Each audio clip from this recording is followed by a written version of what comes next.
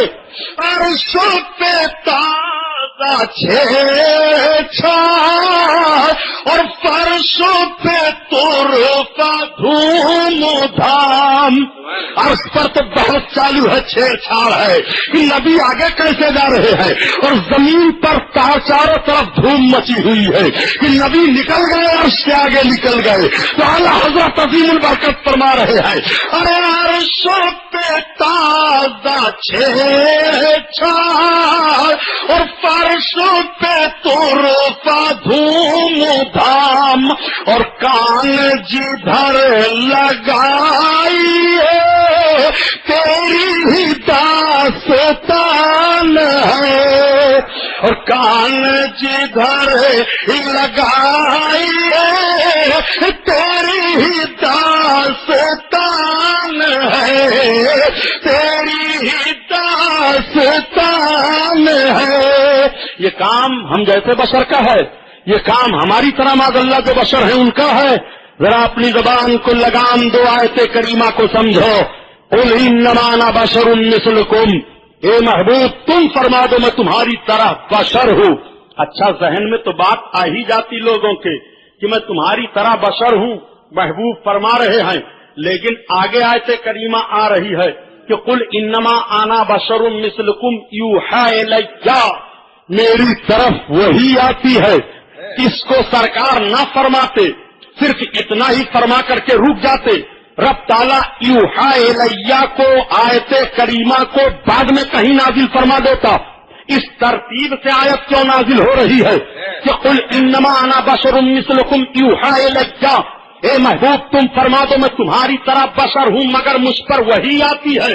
نبی کونین نے وحی کے لفظ سے انکار فرما دیا کہ میں تو کہہ رہا ہوں کہ تمہاری طرح بشر ہوں مگر تم اپنی زبان پر لگام لگانا, تمہیں اختیار نہیں دیا جا رہا ہے, مجھ پر وہی آ رہی ہے. یہی فرق ہے میرے اور تمہاری بشریت میں. اسی لیے تو اعلیٰ حضرت عظیم البرکت رضی اللہ تعالیٰ عنہ فرماتے ہیں کہ یا رسول اللہ آپ کی شان کا حال تو یہ ہے کہ وہ دہن جس کی ہر بات وہی ہے خدا, وہ دہن جس کی ہر بات وہی ہے خدا, اور چشمہ علم حکمت پہ لاکھوں سلام لاکھوں سلام.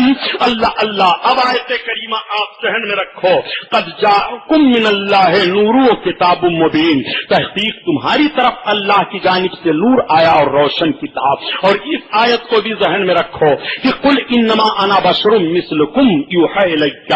اے محبوب تم فرما دو میں تمہاری طرح بشر ہوں. اور اے محبوب تم کو اللہ تعالیٰ نے نور بنا کر کے بھیجا ہے اور روشن کتاب دیا ہے. قد جاءکم من اللہ نور. اے لوگوں تمہاری طرف اللہ کی جانب سے نور آ گیا اور روشن کتاب آ گئی.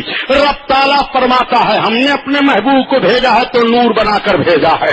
مگر محبوب تم کہہ دو لوگوں سے کہ میں تمہاری طرح بشر ہوں. اب نبی کو نور بھی مانو اور نبی کو بشر بھی مانو. سوال اٹھتا ہے کہ سبحانی صاحب آپ کہہ رہے ہو نبی کو نور بھی مانو اور نبی کو بشر بھی مانو. ایک چیز ہے اور اس کو ہم اس طرح سے کیسے تسلیم کر سکتے ہیں؟ پیارے سن، نبی کونین کو بشر مان کی خدا نہیں ہے. نبی کونین کو بشر مان کی معبود وہ نہیں ہے. نبی کونین کو بشر مان کی نبی کونین نہ ہمیشہ سے ہیں اور نہ ہمیشہ رہیں گے. رب ہے جو ہمیشہ سے ہے ہمیشہ رہے گا. رب قدیم ہے بقیہ ساری چیزیں حادث ہیں. رب خالق ہے بقیہ ساری چیزیں مخلوق ہیں. رب کو تو خالق مان، محبوب کو مخلوق مان. اس اعتبار سے تو نبی کونین صلی اللہ تعالی علیہ وسلم کے تعلق سے یہ عقیدہ رکھ کہ نبی انسان ہیں اور نبی بشر ہیں، مگر وہ افضل البشر ہیں، وہ خیر البشر ہیں، وہ بشیر و نذیر ہیں، وہ طٰہٰ یاسین ہیں، وہ سید المرسلین ہیں، وہ نبی کونین ہیں، وہ رحمت للعالمین ہیں. اسی لیے رب تعالیٰ ارشاد فرماتا ہوا ما ارسلناک الا رحمت للعالمین. اے محبوب ہم نے تمہیں سارے جہان کے لیے رحمت بنا کر کے بھیجا ہے. تو رب فرماتا ہے رحمت بنا کر کے میں نے اپنے محبوب کو بھیجا، تمہاری طرف نور بنا کر کے اپنے محبوب کو بھیجا، اپنے محبوب کو تمہاری طرف رسول بنا کر کے بھیجا ہے، اپنے محبوب کو تمہاری طرف بشیر بنا کر کے بھیجا ہے، اپنے محبوب کو تمہاری طرف سراج منیر بنا کر کے بھیجا ہے، اپنے محبوب کو تمہاری طرف طٰہٰ یاسین بنا کر کے بھیجا ہے. اور یہ محبوب تم فرما دو لوگوں سے کہ قل انما انا بشر مثلکم، میں تمہاری طرح بشر ہوں. اور آپ بتاؤں پیارے آپ تو اپنی طرح سرکار کو بشر تصور کرنے لگے اور سوچنے لگے. کبھی لفظ طرح پر بھی آپ نے سوچا؟ طرح کا مطلب اور ہوتا ہے اور حقیقت کا مطلب اور ہوتا ہے. جیسے آپ مثال کہیں پر دے دیں کہ یہ ایسا پھول بنا ہوا ہے جیسے گلاب کا پھول ہے. مثال کے طور پر آپ کی نگاہ ایک ایسے منقش کپڑے پر جاتی ہے جس پر گلاب کے پھول کی طرح سے پھول بنے ہوئے ہیں. آپ سے سوال کیا جائے یہ بتاؤ یہ کس کا پھول ہے تو آپ کہہ دے تو یہ گلاب کا پھول ہے. لیکن جیسی گلاب خوشبو آتی ہے کیا اس پھول میں خوشبو آ رہی ہے؟ جس طرح سے گلاب میں خوشبو پھیلتی ہے کیا اس پھول میں خوشبو پھیل رہی ہے؟ بس یہی کہ اپنے ذہن و فکر کو صاف کر لو کہ کپڑے پر منقش تو ہے گلاب کے پھول کی تصویر لیکن وہ حقیقت میں گلاب نہیں ہے، وہ مثل گلاب ہے. تو جو گلاب ہے اس گلاب کی طرح جو تصویر پر گلاب کی پھول منقش ہے کیا اس کی طرح سے ہو سکتا ہے؟ سمجھنے کے لیے اور تقریب فہم کے لیے جملہ کہہ دیا جاتا ہے کہ یہ پھول ایسے ہے جیسے گلاب کا پھول، یہ پھول گلاب کی طرح سے ہے، یہ پھول گلاب کے جیسا ہے. پتہ یہ چلا حقیقت میں جو گلاب کا پھول ہے وہ اور ہے اور جو منقش ہے کپڑے پر تصویر وہ اور ہے. یہ تو سمجھنے کے لیے کہہ دیا جاتا ہے. میرے پیارے دوست اب آپ سمجھ لو کہ قل انما انا بشر مثلکم، لفظ مثل ہی نبی کونین صلی اللہ علیہ وسلم کی برتری واضح فرما رہا ہے. صرف آقا کو اتنے فرمانے کا حکم ہو جاتا کہ محبوب تم فرما دو میں بشر ہوں، مثلکم فرمایا ہی نہ جاتا. مثلکم کہنے کی ضرورت کیا آئی ہے؟ مثلکم اسی طرح سے کہہ دیا گیا ہے تاکہ تم اپنی طرف مجھے نہ سمجھنا، اپنی طرف مجھے خیال نہ کر لینا. سن لو پیارے طرح اور چیز ہوتی ہے اور حقیقت میں چیز اور ہوا کرتی ہے. آپ زندگی بھر تھک جاؤ گے اپنے ایمان کا جنازہ نہ نکالو. آج آپ کے جیب میں ایک نوٹ ہے، اس نوٹ کی کتنی بڑی حفاظت ہوتی ہے. اس نوٹ کو گڈی بناتے ہو، اس نوٹ کو محفوظ کرتے ہو، اس نوٹ کو بینک میں ڈال دیتے ہو، اس نوٹ کو چھپا کر کے رکھتے ہو، اس نوٹ کو صاف ستھری جگہ رکھتے ہو. میں آپ سے پوچھنا چاہتا ہوں وہ بھی تو کاغذ ہے. جیسے عام طور پر